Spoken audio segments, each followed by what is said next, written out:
Welcome to I'm All Over the Place. My name is Dara Star Tucker. I'm so glad to be with you today. I hope you're having a wonderful day, regardless of what you're doing, where you are. I'm looking forward to having some stimulating conversation with you. I'm bringing you a series of conversations that I am having with the KJLH audience in Los Angeles. As you may know from listening to some previous episodes, I am now hosting a radio show on KJLH in Los Angeles. I was invited to do this show by none other than Mr. Stevie Wonder, who owns KJLH in LA. I'm so glad to be a part of that community now and to be bringing more people into the Breakdown community. And speaking of which, we have Breakdown merch that is available on the Dara Star Tucker website. That's Dara with one R and Star with two. If you'd like to pick up t-shirts, hoodies, mugs, tumblers, whatever the case, visit darastartucker.com and get your very own Breakdown swag. And be sure to let me know that you're wearing your Breakdown swag. Post it on social media and be sure to tag me. I will definitely give you a repost. You can find me on social media at Dara Tucker B on Instagram and at Dara Star Tucker on all other social media platforms, regardless of what your favorite platform is. I look forward to connecting with you. Let me know that you're listening to the I Am All Over the Place podcast. I also post these on YouTube if you prefer to listen to them over there. I will not be posting a video element, but I will post the audio version on YouTube as well. So let's move over to the episode on fantasy and fear. Really, political manipulation is what we're talking about. Stoking the fires of fantasy and fear. How do politicians and well-connected operatives get people to vote in ways that do not support their best interest? How do politicians and political operatives get people to vote in a way that supports their agenda, not our agenda, but their agenda? These are important things we need to be aware of as critical thinkers, as curious people, as creative people. Let's think through this process and not allow ourselves to be caught unawares in the voting booth. I hope you enjoyed this episode of The Breakdown, and we will see you next week at the very same time. These are posted consistently at 5 a.m. on Monday mornings. Be sure to make us a part of your routine. Looking forward to sharing this episode with you. Hello, I'm Dara Star Tucker, and this is The Breakdown. Thank you so much for joining me today for The Breakdown on KJLH. So glad to be here with you. Hope you're gearing up for a wonderful week. We've got a truly interesting topic in store, something a little bit off the beaten path, but something that is going to be hopefully thought-provoking for you. If you want to join into the conversation, I am inviting you to join me on the KJLH Instagram page at Radio Free KJLH and on my Instagram page at Dara Tucker B. That's D-A-R-A Tucker B. You can also download the KJLH app and listen to us anywhere, anytime. Well, thank you so much for joining me for an evening of what I hope to be very stimulating conversation. We've got a lot going on right now. Everyone knows 2024 is upon us. This is an election year, whether we're ready for it or not, it is here. Seems like we just got through with election season, but we are smack dab in the middle of it. And I kind of want to get into a bit of a conversation about messaging around election time. We know that politicians and special interest groups, political action committees, they're all going to be doing everything they can to control the messaging that we're receiving. And of course, it's not so much about controlling the information that we receive, because as we know, we live in an information age. We're getting our information from all kinds of places. A lot of us are getting our information online.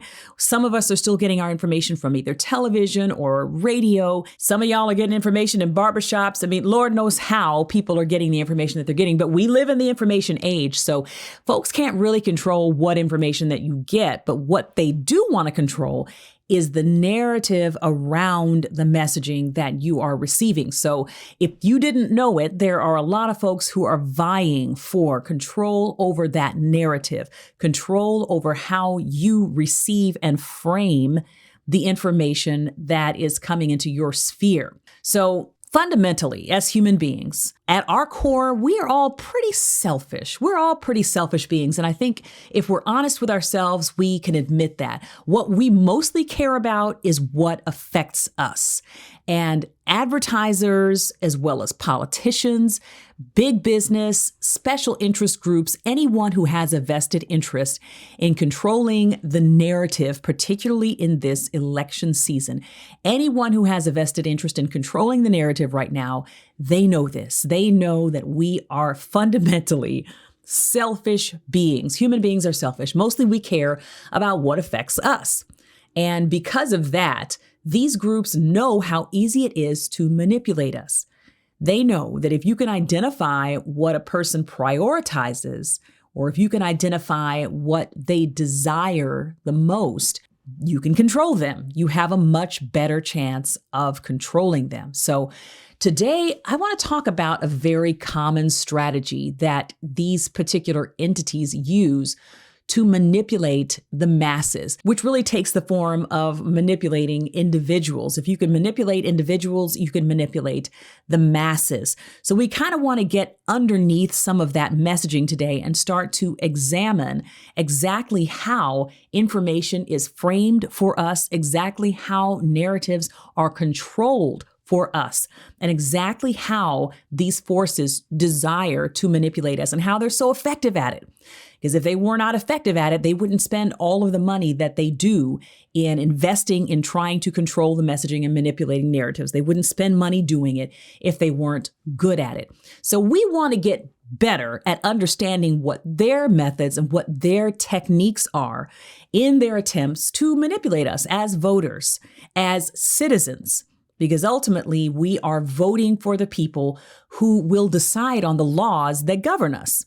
And if you are being manipulated into voting for people, and in reality, those people that you're voting for do not have your best interest at heart, but they have the interest of those politicians and those special interest groups and those big businesses and political action committees at heart, well, then you're losing out. If someone is reaching in and toying with the controls and figuring out how to manipulate you in the voting process, that's something you want to be aware of. That's something we need to be able to look out for and guard against. So today, we are going to talk about two really, really important tools that these entities use to manipulate and control us. And those are the tools of fantasy and fear, stoking fantasies and playing into our fears. So these are really two alternate knobs that they are able to turn at will and dial up or dial down to affect how we perceive the world around us, to affect how we perceive our place in the world around us. So what I'm going to do today is hip you to some game. If you are game and if you're open, and if you really want to get underneath how some of these entities operate, stay tuned, listen in, and I'm going to play a breakdown for you. As a lot of you know, I do a series called The Breakdown online on TikTok and on Instagram. I put up these little mini explainer videos about all kinds of things, and oftentimes I will talk about politics. So a while back, I did an episode of The Breakdown called Fantasy and Fear that really examines how these entities manipulate our perception of the world, how they manipulate our perception of ourselves, and how those entities are working to steer us to supporting their agendas rather than the agendas that truly support our best interests. So I'm going to play that breakdown for you now, and then we will come back and we're going to get into it. Here it is, Fantasy and Fear. How do rich and powerful people get regular folks to go along with their schemes, even if they're against their own best interests? It's very simple. They bolster their fantasies and they stoke their fears. Once you become aware of this strategy, you'll notice it everywhere. I'm Dara Star Tucker, and this is The Breakdown. So we all know that the Civil War was primarily about slavery. This is established fact and not up for debate. It's no secret that white Southerners feared what their world would look like if millions of formerly enslaved black people were suddenly let loose into the general population. Would they want revenge? Would they be violent? Would they take their jobs? Their women? Would they eventually run for office and one day be the ruling class that subjugated and enslaved white folks? It's not hard to see how their fears were so easily stoked. But what role did fantasy play in getting millions of poor Southerners to support a cause that didn't directly affect them? After all, only 30% of white Southerners were ever wealthy enough to own slaves. So what did they do? They framed it as a states' rights issue. States' rights appealed to the fantasy of independence and rugged individualism. We're not going to let these high-minded Yankees tell us how to run our country as long as they felt they were protecting their way of life, they had something to fight for. That's the reason that so many Southerners, even today, think that states' rights was the primary reason for a war that was fought to preserve slavery. Their fears about black independence were stoked, and they were fed the fantasy about their own inflated sense of independence. When Brown versus Board of Education was passed in 1954, which outlawed legal segregation, religious leaders used this issue to stoke the fears and bolster the fantasies of evangelical Christians. Schools in the South took their time about integrating, but by the late 1960s, they finally had to comply. Groups like the Heritage Foundation and the Moral Majority were founded in part to resist forced segregation. But if they had said that outright, they might have come off as extreme, even for white Southerners. So how did they stoke the fears and bolster the fantasies of the evangelical Christians whose support they needed? They reframed school segregation as a religious freedom issue. Schools like Bob Jones University in South Carolina and Lynchburg Christian Academy, now Liberty University in Lynchburg, Virginia, refused to integrate in the 70s. Leaders like Paul Weyrich and Jerry Falwell stoked evangelicals' fears that government overreach would mean that their religious liberty would suddenly be taken away if they relented on this issue. And they bolstered the fantasy that they could be modern-day martyrs, standing their ground against undue religious persecution. If you were a white evangelical at the time, you didn't have to come face-to-face with the reality of supporting these segregationist policies. You were a soldier in God's army fighting a holy war against religious persecution. It was a noble cause. Segregation was beside the point. Just like slavery. It's important to be aware of how easily we can be manipulated into supporting the agendas of people in power who know exactly how to take our deepest fears and our greatest fantasies and turn them into political capital. So fantasy and fear, how are these tools used to control the masses? And when I say control the masses, none of us are out of that equation. They control the masses by manipulating and controlling individuals, lest any of us think that we are beyond manipulation, that we are beyond control. We are not. So we have to understand, as I said earlier, we are all essentially, fundamentally, we are selfish beings. And we have to fight that selfishness constantly. And we have to understand how that tendency towards selfishness can be used against us by companies that have a vested interest in manipulating and controlling us. So I used two examples in that video. The first example being the Civil War. So the question really at hand in the case of the Civil War is, how did the lost cause take root? If you know anything about the history of the Civil War, you know that after the Civil War was finished, we entered a period of Reconstruction that lasted about 11 years. Then in 1877, they reached a compromise around the election of Rutherford B. Hayes, and they agreed to pull all of the Northern soldiers out of the South. So the Northern soldiers were stationed in the Southern United States to keep order and to oversee the rebuilding of the South. And when this compromise of 1877 was reached and all of the Northern soldiers were required to evacuate and leave the South to its own devices, that's when things got really interesting. That is when we entered a period called Jim Crow. We entered the Jim Crow era. And during the Jim Crow era, a lot of laws were created to control the behavior and the movements of Black people in the South. You can think of it as an apartheid era. That is essentially what the Jim Crow era was about. And there was a real push at that time to control the narrative around what the Civil War had been about. Was it about slavery? Was it about the repression and oppression of Black people? Or was it about states' rights? Was it about the desire of Southerners to be free, to live as autonomous, independent human beings? And because the North had basically agreed to stay out of the South's business after 1877, they were able to create the narrative that they wanted to around the Civil War, around why it was fought, around the motives of the soldiers who were involved in that war.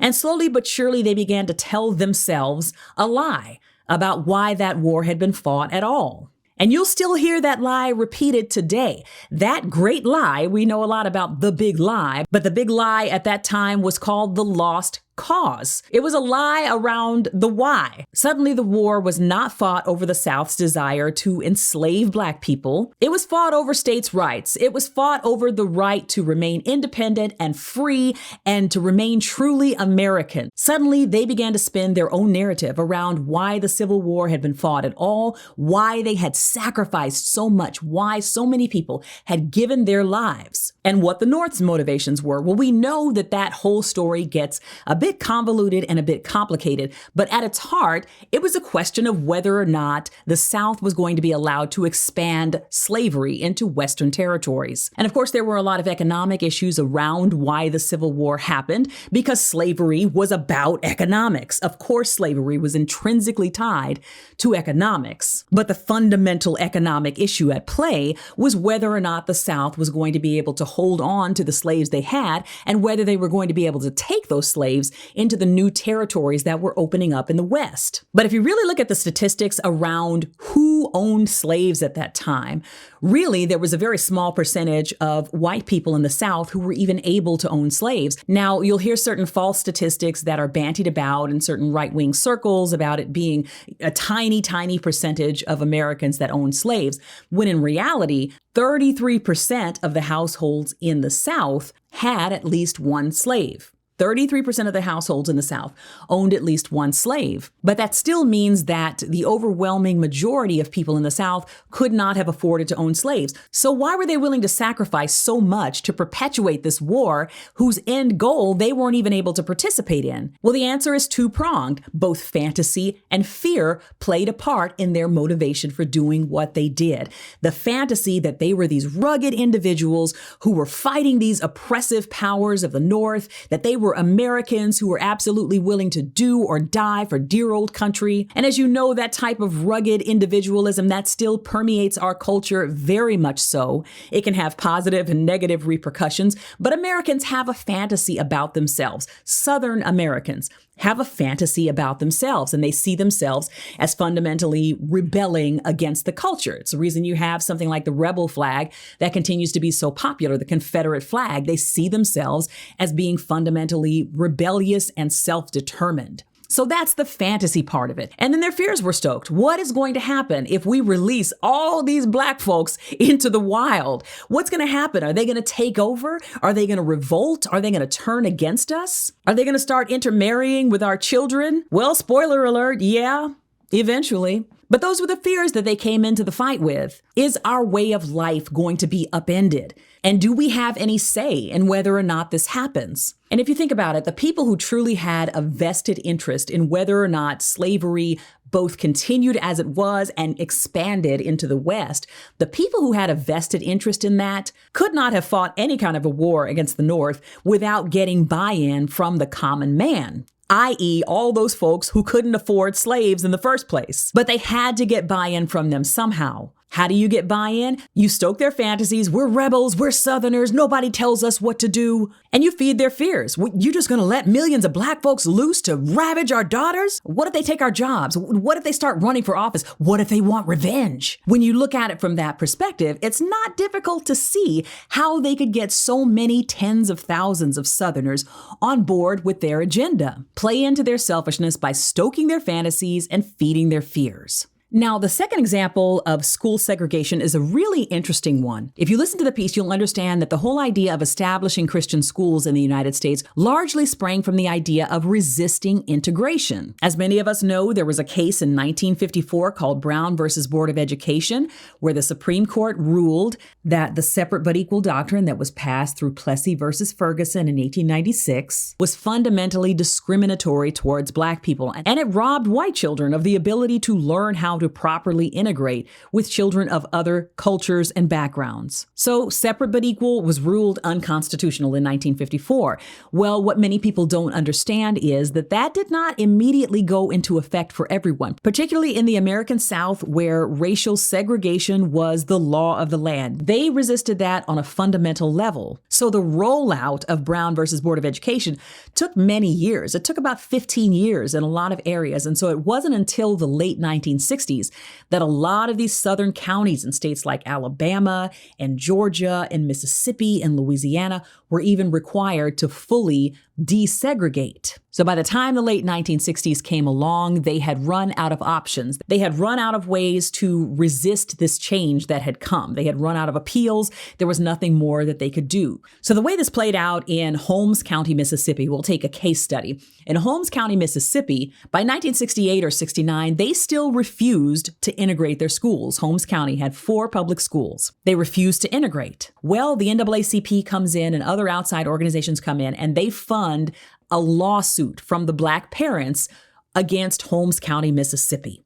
So the Black families sue Holmes County because they will not follow the law and desegregate their schools. This is during the presidency of Richard Nixon. Well, Holmes County lost that lawsuit.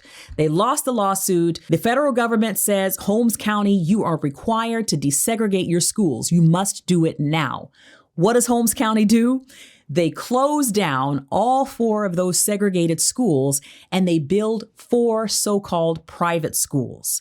They built private schools in their place and called them Christian schools. Then the state legislature turns around and passes a law that grants scholarships and funding to white parents only, that allows them to pay the tuition to those private schools. They don't give any of this funding to Black parents.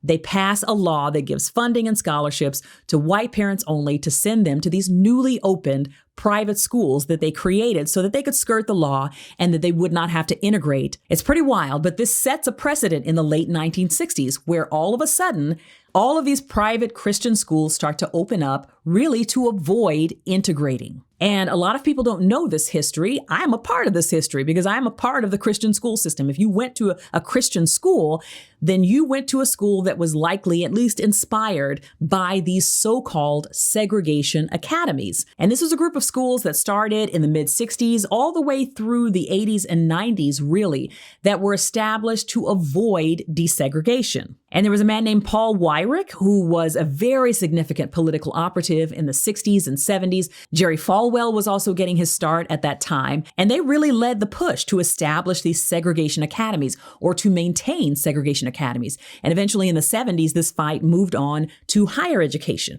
Institutions like Bob Jones University, which historically had always been segregated. Bob Jones historically did not allow Black students. And shockingly, Richard Nixon was really the president that held them to task about getting these tax breaks because they were all 501c3 universities. Liberty University, which was Lynchburg Christian College at that time, Jerry Falwell's school, and then Bob Jones University. They were 501c3 institutions. So Richard Nixon and then Gerald Ford held Bob Jones University to task and eventually stripped them of their 501c3 tax-exempt status. But master manipulators like Paul Weyrich and Jerry Falwell, they were able to spin this issue into a religious freedom issue. Just like the slavery issue was spun into a states' rights issue during the Civil War, they took this issue of school segregation and spun it into a religious freedom issue. No, this is not about trying to keep Black people out of our schools. It's really not even about Black people. It's really just about the freedom to decide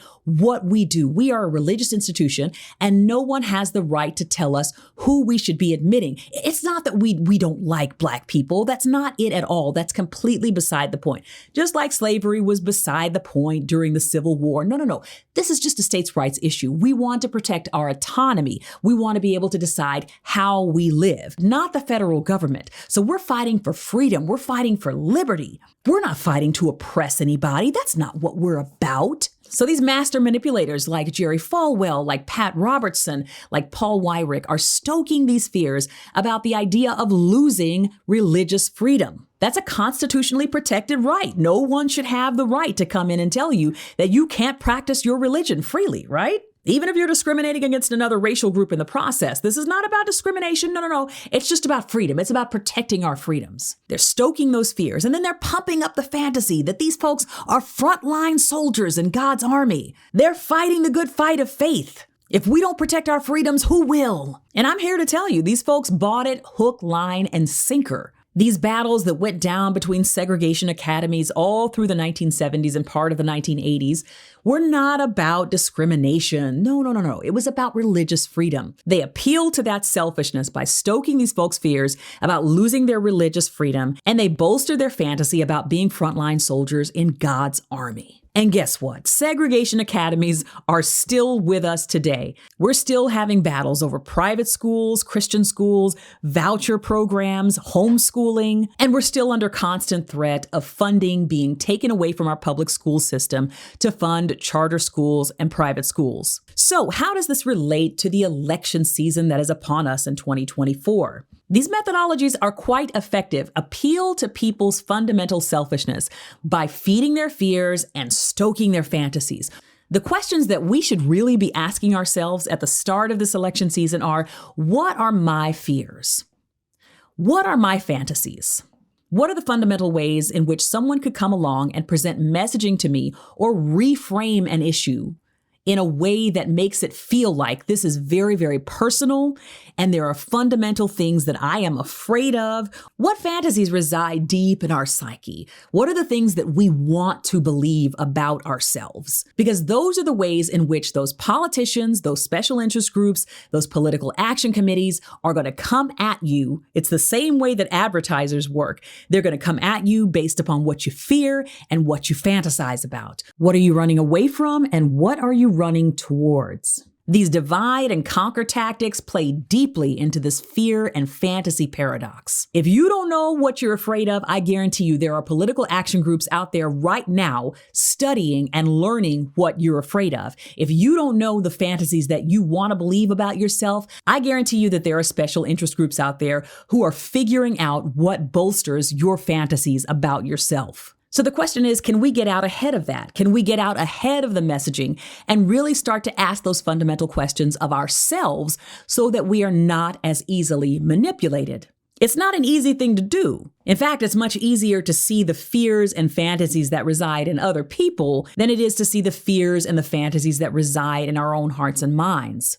We got to stay hip to the game. And the only way to stay hip to the game is to do some self-examination, because ultimately we are the pawns being moved around on this board. We are the prize that's being sought after. But we have to stay in control. We have to stay in control of the process. And the only way that we can stay ahead of the game and stay in control is to understand exactly the tactics that these entities are using to manipulate and control us. So that's my charge to you. Let's spend some time this week thinking about what our deepest fears are. What are some ways in which someone could manipulate you based upon your deepest fears? And what is the idealized fantasy version of yourself that a politician or a special interest group could use to manipulate you? Ultimately, these are the things that can leave us open to being manipulated and controlled by outside forces. So the sooner we start that self-examination, the more control that we will retain in this very, very important election season. Well, that's all the time that I have. I want to thank you so much for joining me here on KJLH. Remember to visit the KJLH